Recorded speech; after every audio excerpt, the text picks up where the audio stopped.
നമസ്കാരം സാർ. നമസ്കാരം. അമിത്ഷായുമായി ബന്ധപ്പെട്ട അംബേദ്കർ വിവാദം വളരെയധികം കത്തിപ്പടരുകയാണ്. ഇന്ന് തന്നെ വലിയ സമരത്തിലാണ് കോൺഗ്രസ്. അംബേദ്കറെ വലിയ രീതിയിൽ ആക്ഷേപിച്ചു എന്ന് പറഞ്ഞുകൊണ്ട് സമരം നയിക്കുന്നു. അങ്ങോട്ടും ഇങ്ങോട്ടും കച്ചറയുണ്ടാവുന്നു. രാഹുൽ ഗാന്ധിയെ ആക്രമിക്കാൻ ശ്രമിക്കുന്നു എന്ന് പറയുന്നു. യഥാർത്ഥത്തിൽ കോൺഗ്രസ് എന്ന് പറയുന്ന ഒരു പ്രസ്ഥാനത്തിന് കിട്ടിയ ഒരു കച്ചിത്തുരുമ്പായിട്ടാണ് എനിക്കിതിനെ കാണാൻ പറ്റുന്നത്. അപ്പോൾ എന്താണ് യഥാർത്ഥത്തിൽ ഈ പറയുന്ന പോലെ അമിത്ഷായുടെ ഈ വിവാദമായിട്ടുള്ള പരാമർശം, അമിത്ഷാ രാജിവെക്കണമെന്നൊക്കെയാണ് പറയുന്നത്. ഇതിൻ്റെ ഒരു യാഥാർത്ഥ്യം എന്താണ്, അല്ലെങ്കിൽ ഇതിനെ എങ്ങനെയാണ് കോൺഗ്രസ് ഇതിനെ നോക്കിക്കാണുന്നത്, എന്താണ് അവരുടെ ഒരു ഉദ്ദേശം? എനിക്ക് ആ വിഷയത്തിൽ പ്രധാനമായിട്ട് എനിക്ക് തോന്നിയിട്ടുള്ളത്, ഇത് കോൺഗ്രസിൻ്റെ കൃത്യമായിട്ടുള്ള ആസൂത്രിതമായിട്ടുള്ള ആരോ പടച്ചുവിട്ട ഒരു നറേഷൻ്റെ ഭാഗമാണ്. യഥാർത്ഥത്തിൽ കോൺഗ്രസ് പ്രസ്ഥാനത്തിൻ്റെ ബുദ്ധിയിൽ ഉദിച്ചാന്ന് എനിക്ക് തോന്നുന്നില്ല. കാരണം കോൺഗ്രസ് പ്രസ്ഥാനത്തിന് ഒരിക്കലും ഒരു കാലത്തും അംബേദ്കറോട് താല്പര്യം ഉണ്ടായിരുന്നില്ല. കാരണം അംബേദ്കർ രാജിവെക്കുന്നത് പണ്ഡിറ്റ് ജവഹർലാൽ നെഹ്റുവിൻ്റെ മന്ത്രിസഭയിൽ 1947 അദ്ദേഹം നിയമവകുപ്പ് മന്ത്രിയായിട്ട് ചാർജ് എടുക്കുന്നത്. അത് മഹാത്മാഗാന്ധിയുടെ പ്രത്യേക താല്പര്യപ്രകാരമാണ്. അത് കഴിഞ്ഞിട്ട് ഗാന്ധിജിയുടെ വധം കഴിഞ്ഞ് 1951 ഹിന്ദു കോഡ് വന്നു. നെഹ്റു അവതരിപ്പിക്കാൻ ശ്രമിച്ചു. 5 കോഡുകൾ അവതരിപ്പിക്കാൻ ശ്രമിച്ചത്. അതിൽ ആദ്യത്തെ കോഡ് അവതരിപ്പിച്ച സമയത്ത് തന്നെ അംബേദ്കർ പറഞ്ഞു ഇത് തെറ്റാണ്, ശരിയല്ല. കാരണം ഒരു മതവിഭാഗത്തിന് വേണ്ടിയിട്ട് കോഡ് അവതരിപ്പിക്കരുതെന്ന് ശക്തമായിട്ട് ഇന്ത്യൻ പാർലമെൻറ്റിൽ ആദ്യമായിട്ട് ആവശ്യപ്പെട്ട ആൾ അംബേദ്കറാണ്. ശ്യാമപ്രസാദ് മുഖർജി പോലും അല്ല, അതിനു മുമ്പ് ആവശ്യപ്പെട്ട ആളാണ് അംബേദ്കർ. അപ്പോൾ അംബേദ്കർ അത് ആവശ്യപ്പെട്ട സമയത്താണ് നെഹ്റു പറയുന്നത് ഹിന്ദു കോഡാണ് ഞങ്ങൾ അവതരിപ്പിക്കുന്നത്, പറ്റിയില്ലെങ്കിൽ രാജിവെച്ച് പൊക്കോളാനാണ് പറയുന്നത്. അങ്ങനെ രാജിവെച്ച് പോയിട്ടുള്ള ആളാണ് അംബേദ്കർ. അത് 1951 സെപ്റ്റംബർ 17 എൻ്റെ ഓർമ്മ അദ്ദേഹം രാജിവെക്കുന്നത്. അത് കഴിഞ്ഞിട്ട് ഇലക്ഷൻ വരുന്നുണ്ട്.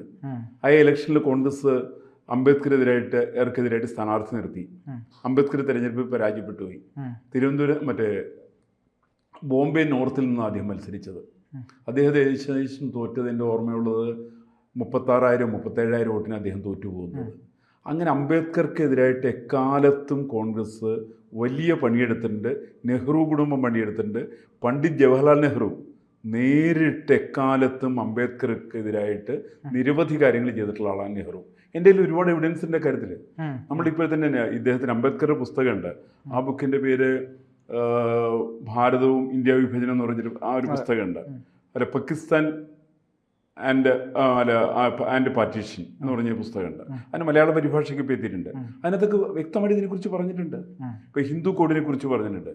എന്താ ഹിന്ദു കോഡിന് അംബേദ്കർ പറയുന്നത്, ഒരു മതവിഭാഗത്തിന് മാത്രമായിട്ട് എന്തിനാണ് ഒരു കോഡ് കൊണ്ടുവരുന്നത്, അത് ക്രൈസ്തവ ഇസ്ലാമിക ദർശനങ്ങൾ കൂടി കൊണ്ടുവന്നുകൂടെ എന്ന് ചോദിക്കുന്നുണ്ട്. നെഹ്റുവിന് കൂട്ടാക്കുന്നില്ല.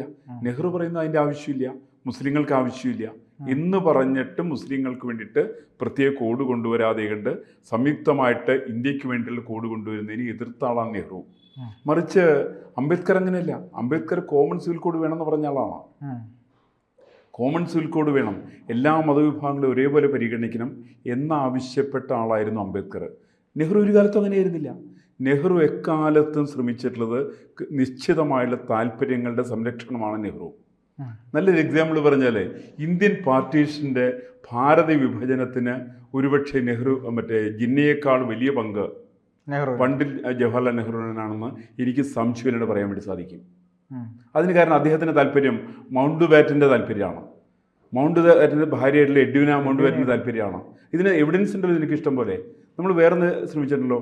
എഡ്വിന മൗണ്ട് ബാറ്റൻ പണ്ഡിറ്റ് ജവഹർലാലിനെ അയച്ച കത്തുകൾ, ആ കത്തുകളൊക്കെ ഇപ്പോൾ എവിടെയുള്ളത്? ഓക്കെ, ആ കത്തുകളൊന്നും ഇല്ലല്ലോ. ഒരു കത്ത് പോലും ഇവിടെ കാണാനില്ലല്ലോ. ആ കത്തുകളൊന്ന് കോൺഗ്രസ്സുകാർ പുറത്തു കൊണ്ടുവരട്ടെ. ആ കത്തിനകത്തുള്ള വിശേഷത്തിൽ എഡ്വിന മൗണ്ട് ബാറ്റൻ്റെ ശ്രമഫലമാണ് ഇന്ത്യ വിഭജനം നടന്നിട്ടുള്ളത്. അപ്പോൾ അതിന് കുട പിടിച്ചു കൊടുക്കുന്ന പണിയായിരുന്നു പണ്ഡിറ്റ് ജവഹർലാൽ നെഹ്റു ചെയ്തുകൊണ്ടിരുന്നത്. അതുകൊണ്ട് നെഹ്റുവിൻ്റെ കൈകൾ ഇക്കാര്യത്തിൽ ഒരിക്കലും ശുദ്ധമല്ല. അദ്ദേഹം അംബേദ്കർക്കെതിരായിരുന്നു, അദ്ദേഹം മഹാത്മാഗാന്ധിക്കെതിരായിരുന്നു, അദ്ദേഹം ഈ പറയുന്ന ആൾക്കെതിരാണ്. നിങ്ങൾ കോൺഗ്രസിൻ്റെ ആദ്യകാലത്ത് മഹാത്മജി ഉള്ളതിൻ്റെ പേരിൽ മാത്രമാണ് ശ്യാമപ്രസാദ് മുഖർജി ആ മന്ത്രിസഭയിലുണ്ടായിരുന്നു. 29ാമത്തെ വയസ്സിൽ കൽക്കട്ടയിലെ യൂണിവേഴ്സിറ്റിയിലെ വൈസ് ചാൻസലറായ ആളാണ് ശ്യാമപ്രസാദ് മുഖർജി. ആ ശ്യാമപ്രസാദ് മുഖർജി അദ്ദേഹം തെറിപ്പിച്ചളഞ്ഞില്ലേ? നെഹ്റുവിനെ തെറിപ്പിച്ചളഞ്ഞത്. ആ മന്ത്രിസഭയിൽ നിന്ന് അദ്ദേഹത്തെ എടുത്തു കളഞ്ഞു. ആചാര്യ കൃപലാനി പുറത്തുപോയി. അങ്ങനെ എത്ര പേരാണ് ഇദ്ദേഹം പുറത്തു കളഞ്ഞിട്ടുള്ളത്? പട്ടേലിനെതിരായിട്ട് നിന്നു. ഇന്ന് മാത്രമല്ല, ഇതിനകത്ത് ഈ കോൺഗ്രസിൻ്റെ നറേഷൻ്റെ വലിയൊരു അപകടകരമായിട്ടുള്ള വശം, അംബേദ്കർ മാത്രമല്ല, ഇപ്പോൾ കേരളത്തിൽ സാധാരണ നമ്മൾ ചർച്ച ചെയ്യുന്നൊരു വിഷയമുണ്ട്. സർ CP രാമസ്വാമി അയ്യർക്ക് കോൺഗ്രസ് എതിരാണ്. ഞാൻ ഇടയ്ക്ക് അതിനെക്കുറിച്ചൊരു ചർച്ചയിൽ സംസാരിച്ചിരുന്നു. എതിരല്ലല്ലോ, എൻ്റെ കയ്യിൽ എവിഡൻസ് ഉണ്ടപ്പാ. ഇതെങ്ങനെയാ sir CP Ramaswami Iyer 1947 India സ്വാതന്ത്ര്യം കിട്ടിയ ശേഷം വെട്ടിപ്പരിക്കേൽപ്പിച്ചു എന്നാണ്, മണി വെട്ടിപ്പരിക്കേൽപ്പിച്ചു എന്നാണ് പറയുക. ആ മണിയുടെ പ്രതിമ അനാച്ഛാദനം ചെയ്യുന്ന ആളുടെ പേര് അന്നത്തെ 1998 കേരളത്തിൻ്റെ മുഖ്യമന്ത്രിയായിട്ടുള്ള AK ആന്റണിയാണ്. ആ അനാച്ഛാദനം ചെയ്യുന്ന പ്രതിമ, മണിയുടെ അനാച്ഛാദനം ചെയ്യുന്നത് ഈ വെട്ടിയവരും മണിയറിയുന്ന 3 മാസം കഴിഞ്ഞിട്ടാണപ്പോൾ. അത് അങ്ങനത്തെ ഒരു സംഭവം ഉണ്ടായിട്ടില്ല. അതൊന്ന് കാപട്യമാണ്, AK ആന്റണിയുടെ വലിയൊരു കാപട്യമാണ് ഈ പ്രതിമ അനാച്ഛാദനം ചെയ്തത്. ഇന്ന് മാത്രമല്ല, ഞാൻ ആ സമയത്ത് വേറെ ചോദിച്ചിരുന്നു, AK ആന്റണി ചരിത്രം വായിക്കാറില്ല എന്നുള്ളവരും എനിക്കറിയാം. ആന്റണിക്ക് പുസ്തക വായനയൊന്നുമില്ല, അതിൻ്റെ പ്രശ്നമുണ്ട്. കാരണം ഇവിടുന്ന് വെട്ടുകൊണ്ടിട്ടുള്ളത്, പരിക്കേറ്റിട്ടുള്ളത് അദ്ദേഹത്തിൻ്റെ താടി ഭാഗത്ത് 5 സ്റ്റിച്ചാണ് ഉള്ളത്. ഈ 5 സ്റ്റിച്ച് വരുന്നത് എങ്ങനെ കൊലപാതക ശ്രമമാവുക? എനിക്ക് മനസ്സിലായിട്ടില്ല. 5 വെട്ടേ ഉള്ളൂ, മറ്റേ സ്റ്റിച്ചേ ഉള്ളൂ അദ്ദേഹത്തിൻ്റെ വീട്ടിൽ. അത് കഴിഞ്ഞിട്ട് നേരെ അദ്ദേഹം ഇവിടുന്ന് മൈലാപ്പൂർക്ക് പോകുന്നു. അവിടെ നിന്ന് അദ്ദേഹത്തെ 1952 അദ്ദേഹത്തെ അണ്ണാമല യൂണിവേഴ്സിറ്റിയുടെ വൈസ് ചാൻസലറാക്കി. ആരാക്കിയത്? കോൺഗ്രസ് അല്ലേ? കോൺഗ്രസ്സാണ് ആക്കിയത്. 1954 അദ്ദേഹത്തെ വാരണാസിയിലുള്ള ബനാറസ് ഹിന്ദു സർവകലാശാലയുടെ വൈസ് ചാൻസലറാക്കി. ആരാക്കിയത്? അതിൻ്റെ സ്ഥാപകനാരാ? മദൻമോഹൻ മാളവ്യ. ആരാ മദൻമോഹൻ മാളവ്യ? കോൺഗ്രസിൻ്റെ അഖിലേന്ത്യാ അധ്യക്ഷൻ. ആരാക്കിയത്? കോൺഗ്രസ് ആക്കി. അതും പോരാണ്ട് വേറെ കാര്യം കൂടി ചെയ്തു. 1956 പ്രത്യേകമായിട്ട് വാഹനം കൊടുത്ത് സർ CP രാമസ്വാമിയെ പണ്ഡിറ്റ് ജവഹർലാൽ നെഹ്റു ഡൽഹിയിലേക്ക് വിളിപ്പിച്ചത് നാഷണൽ ബുക്ക് ട്രസ്റ്റ് എന്ന് പറയുന്ന ഇന്ത്യയുടെ പുസ്തക പ്രസിദ്ധീകരണ വിഭാഗമുണ്ട്. അതിൻ്റെ ആലോചന യോഗത്തിൽ പങ്കെടുപ്പിച്ചില്ലേ? 7 പേരാണ് യോഗത്തിൽ പങ്കെടുത്തിട്ടുള്ളത്. അതിൽ കേരളത്തിൽ നിന്ന് 2 പേരാണ്. ഒന്ന് ജോൺ മത്തായി, രണ്ടാമത് സർ CP രാമസ്വാമി അയ്യരുമാണ്. പണ്ഡിറ്റ് ജവഹർലാൽ നെഹ്റു, അബ്ദുൽ കലാം ആസാദും ആ യോഗത്തിൽ പങ്കെടുത്തിട്ടുണ്ട്. എന്നിട്ട് അതിൻ്റെ കരട് തയ്യാറാക്കേണ്ട ആരെ ചുമതലപ്പെടുത്തിയത്? കരട് തയ്യാറാക്കേണ്ട സർ CP രാമസ്വാമി അയ്യർ ചുമതലപ്പെടുത്തി. ഇത് ചരിത്രത്തിൻ്റെ ഭാഗമല്ലേ? അപ്പോൾ കോൺഗ്രസ്സുകാരൻ ഈ ചരിത്രം അറിയാതെ കണ്ട് സർ CP രാമസ്വാമി അയ്യരെ എതിർക്കുന്നു. അംബേദ്കർ ഞങ്ങൾക്ക് അനുകൂലമായിരുന്നു എന്ന് പറയുന്നു. ഈ അംബേദ്കറെ ചതിച്ചത് മുഴുവൻ ഈ പറയുന്ന കോൺഗ്രസ് പ്രസ്ഥാനമാണ്. അതിന് നിരവധി ഉദാഹരണങ്ങളുണ്ട്. പ്രത്യേകിച്ച് നെഹ്റു ആയിരുന്നു. നെഹ്റുവിൻ്റെ സ്വാർത്ഥ താല്പര്യം മകളെ പ്രധാനമന്ത്രിയാക്കാനും പേരക്കുട്ടികളെ പ്രധാനമന്ത്രിമാരാക്കി കൊണ്ടുവരാനുള്ള പണ്ഡിറ്റ് ജവഹർലാൽ നെഹ്റുവിൻ്റെ ബോധപൂർവമായിട്ടുള്ള പരിശ്രമത്തിൻ്റെ ഏറ്റവും വലിയ ഇരകളായിരുന്നു BR അംബേദ്കർ, ശ്യാംപ്രസാദ് മുഖർജി, JV കൃപലാനി, ഇന്ന് തുടങ്ങിയിട്ടുള്ള സർദാർ പട്ടേൽ തുടങ്ങിയിട്ടുള്ള ആളുകളൊക്കെ പണ്ഡിറ്റ് ജവഹർലാൽ നെഹ്റുവിൻ്റെ ഇരകളായിരുന്നു. അതിന് പണ്ഡിറ്റ് ജവഹർലാൽ നെഹ്റു സഹായിച്ചത് മൗണ്ട് ബാറ്റൻ പ്രഭുവാണ്. അതിന് അദ്ദേഹത്തെ ഏറ്റവും കൂടുതൽ പ്രേരിപ്പിച്ചത് മൗണ്ട് ബാറ്റൻ പ്രഭുവിൻ്റെ ഭാര്യയായിരിക്കുന്ന എഡ്വിന പ്രഭുവാണ്.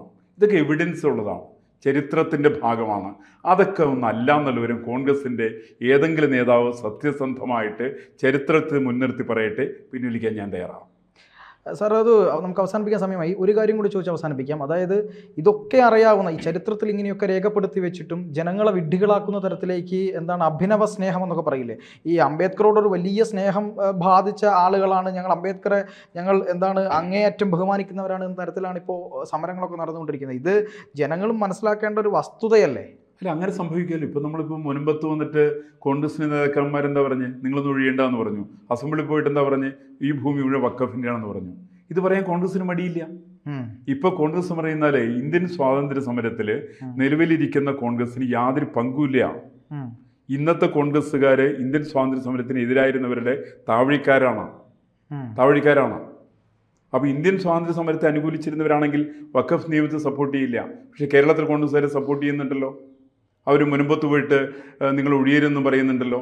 ഇതെങ്ങനെയാണ് മനസ്സിലാവുക? ഉത്തരത്തിലുള്ളത് എടുക്കും വേണം, കക്ഷത്തിലുള്ളത് കളയാനും പാടില്ല എന്ന് പറയുന്ന ഒരു കോൺഗ്രസിൻ്റെ സമീപനം. ഇത് തന്നെയാണ് കോൺഗ്രസ് എല്ലാ ദേശീയ നേതാക്കന്മാരോടും പ്രത്യേകിച്ച് അംബേദ്കറോട് എടുത്തുകൊണ്ടിരിക്കുന്നത്. അത്യന്തം അപകടകരമായിട്ടുള്ള നീക്കം. എന്ത് തന്നെയായാലും വളരെ വ്യക്തവും കൃത്യവുമാണ് കോൺഗ്രസിൻ്റെ ഈ പറയുന്ന അംബേദ്കർ സ്നേഹം എത്രത്തോളം ഉണ്ട് എന്നും അതിലെ കാപട്യം എത്രത്തോളം ഉണ്ട് എന്നും അങ്ങയുടെ ചുരുങ്ങിയ വാക്കുകളിലൂടെ തന്നെ നമുക്ക് വ്യക്തമാകുന്നുണ്ട്. ഈ വിഷയത്തിൽ തന്നെ ഒരുപാട് ചർച്ചകൾ വേണ്ടതുണ്ട്. ഇനിയും നമുക്ക് ഈ വിഷയത്തിൽ ഇരിക്കാമെന്ന് പ്രതീക്ഷിക്കുന്നു. എന്തായാലും വളരെ നന്ദി സാർ. കൂടുതൽ വാർത്തകളും വിശേഷങ്ങളും നിങ്ങളിലേക്ക് എത്താൻ ABC മലയാളം സബ്സ്ക്രൈബ് ചെയ്യുക, ബെൽ ബട്ടണും അമർത്തുക.